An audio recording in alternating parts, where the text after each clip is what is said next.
अब बात करते हैं उत्तर प्रदेश के, जहां पर अखिलेश यादव ने 2 दिन पहले यह ऐलान किया था कि उनकी सरकार वापसी पर पुरानी पेंशन योजना लागू कर देगी। अब बीजेपी पूछ रही है कि अगर फिर से लागू करनी है तो मुलायम सिंह यादव ने उसे बंद क्यों कराया था?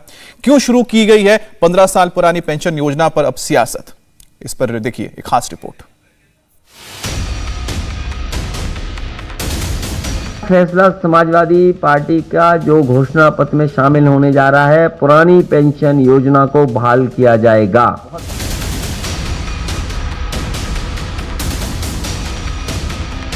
कहते हैं हम पुरानी पेंशन बहाल करेंगे। जब ये पुरानी पेंशन रोकी गई थी तब उनके अब्बाजान ही प्रदेश के मुख्यमंत्री थे। सबके अपने अपने दांव हैं, अपनी अपनी चालें हैं। 202 सीटों को पार करना है, लिहाजा सियासी कबड्डी शुरू हो चुकी है। जनता देख रही है, बड़े गौर से देख रही है। वैसे तो उत्तर प्रदेश में रोज नए वादे उछाले जा रहे हैं, लेकिन पेंशन वाली स्कीम पर उत्तर प्रदेश में बड़ा घमासान मचा है।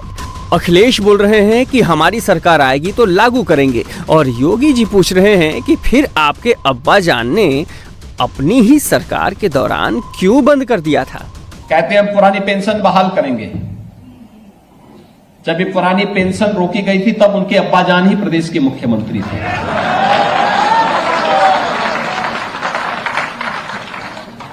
और उसके बाद 4 वर्षों तक प्रदेश के मुख्यमंत्री रहे।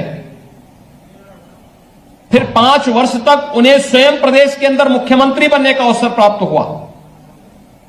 लेकिन भाइयों बहनों, प्रदेश के सरकारी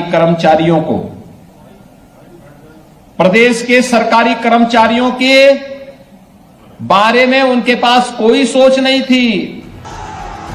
अखिलेश 2022 में 30 लाख वोटरों को साधने के लिए पेंशन स्कीम लेकर आए हैं। मतलब 30 लाख वैसे सरकारी कर्मचारी हैं जिसको इस स्कीम से सीधा फायदा होगा। अब सवाल है कि 2005 में जो स्कीम बंद कर दी गई थी, उसे अखिलेश फिर से चालू करने की बात क्यों कर रहे हैं? दरअसल 2005 में अटल सरकार नई पेंशन योजना लेकर आई थी। इसे लागू करने को लेकर राज्य सरकार स्वतंत्र थी। 1 अप्रैल 2005 के बाद पुरानी पेंशन योजना उत्तर प्रदेश में भी बंद कर दी गई। उस वक्त राज्य में मुलायम सिंह यादव की सरकार थी।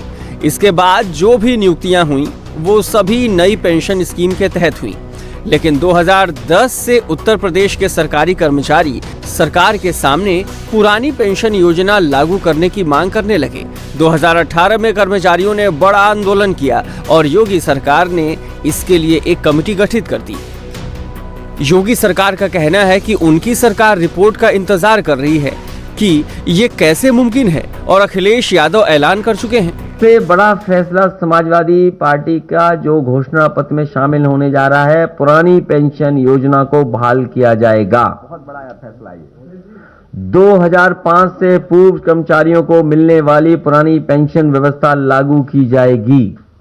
उसके लिए किस तरीके से लागू होगी, फाइनेंशियल एक्सपर्ट जो जानकार लोग हैं उनसे राय मशवरा किया गया है। किस तरीके से कॉर्पस फंड क्रिएट किया जाएगा, उसका भी इंतजाम समाजवादी सरकार में होगा। रविवार को योगी दिल्ली के करीब गाजियाबाद में वोटरों को साधने घर घर घूम रहे थे। योगी वोटरों को तो साध ही रहे थे, लेकिन साथ ही साथ अखिलेश यादव पर भी तीखा प्रहार कर रहे थे। कभी पेंशन के बहाने तो कभी कैराना के बहाने, कभी हज हाउस के बहाने तो कभी यूनिवर्सिटी के बहाने। पहले गाजियाबाद में हज हाउस बनता था, हमारी सरकार ने कैलाश मानसरोवर का भवन बना दिया। कैराना से पलायन नहीं, पश्चिमी उत्तर प्रदेश रैपिड रेल की प्रगति के साथ, तेजी के साथ आगे बढ़ने का कार्य करेगा।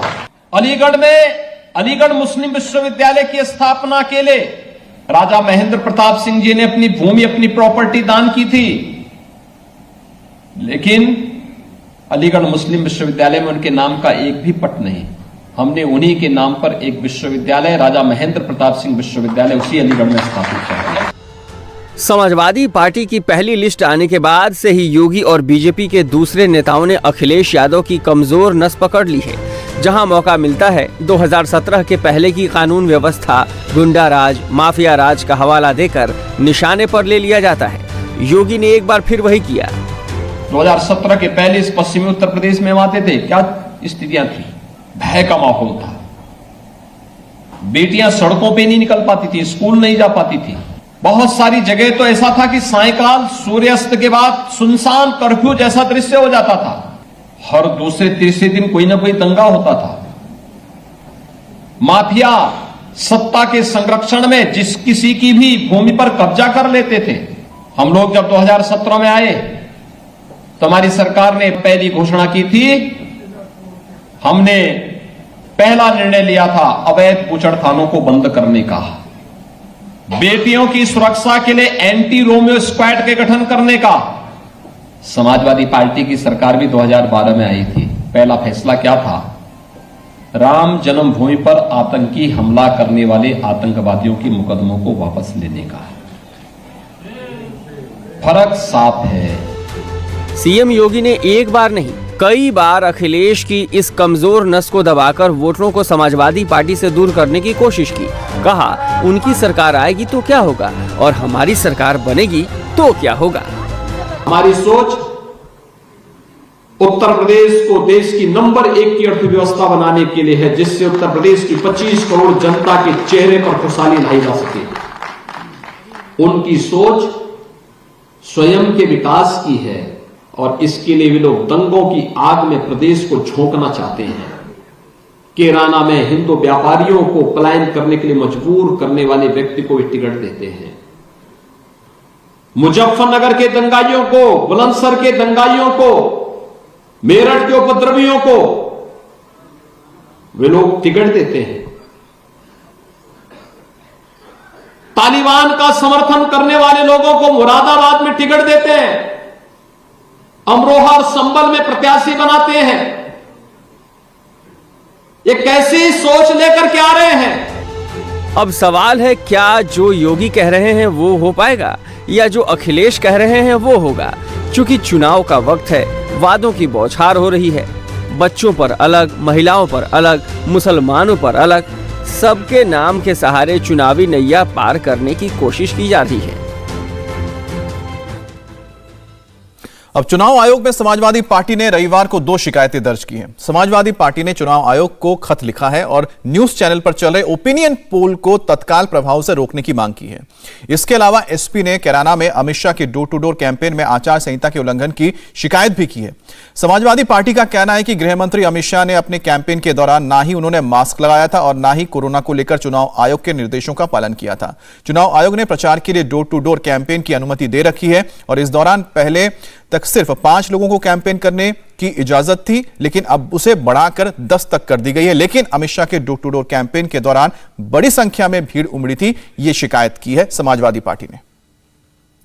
इंडिया टीवी हर वक्त हर जगह डाउनलोड करने के लिए सर्च करें India TV news Google play store या ऐप स्टोर पर।